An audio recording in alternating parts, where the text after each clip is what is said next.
মাননীয় মন্ত্রীর কাছে আমার বিনীত প্রশ্ন, মাননীয় মন্ত্রী এই মহান সংসদে দাঁড়িয়ে আমাকে কথা দিয়েছিলেন যে 1 মের মধ্যে আশুগঞ্জ ফার্টিলাইজারে গ্যাসের সংযোগ দেয়া হবে। এরপরে আরো 1 মাস 3-4 দিন পার হয়ে গেছে মাননীয় স্পিকার, এখনো আশুগঞ্জ ফার্টিলাইজারে গ্যাসের সংযোগ আমরা পাইনি। গ্যাসের সংযোগ আছে, সরি, গ্যাসের সাপ্লাই আমরা পাইনি। মাননীয় মন্ত্রী কি দয়া করে বলবেন যে আশুগঞ্জে আমরা কবে গ্যাসটি পাবো? ধন্যবাদ মাননীয় স্পিকার। মাননীয় মন্ত্রী। মাননীয় স্পিকার, মাননীয় সংসদ সদস্য রুমিন ফারহানা প্রথমেই যে কথাটা বললো যে 10 থেকে 12 ঘন্টা বিদ্যুৎ থাকে না, এটার সাথে আমি একমত না। উনি বিদ্যুৎ ছাড়ছেন, আবার ওনার ফার্টিলাইজার ফ্যাক্টরি তো চালাতে বলছেন।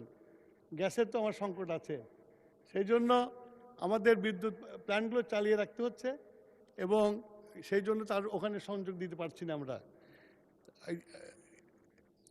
এর বেশি আমরা যখন গ্যাসের অবস্থা উন্নতি হবে তখন আমরা এটা করতে দিতে পারবো। আর 2 নম্বর হলো যে গত 17 বছরে কোনোদিন ড্রিলিং করা হয় নাই, আমরা এই প্রথম এসে ড্রিলিং শুরু করেছি।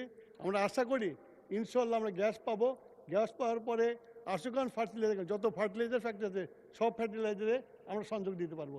ধন্যবাদ স্পিকার। মাননীয় মন্ত্রী, আপনি কিন্তু সংসদে বলেছিলেন 1 তারিখ থেকে গ্যাস যাবে, সেটি বোধহয় পাওয়া যায়নি। তো সংসদে যে প্রতিশ্রুতি দেবেন সেটা ড্রিলিং বা অন্যান্য যাবতীয় আনুষঙ্গিক বিষয় স্টাডি করে তারপরে সংসদে প্রতিশ্রুতি দেবেন। ধন্যবাদ।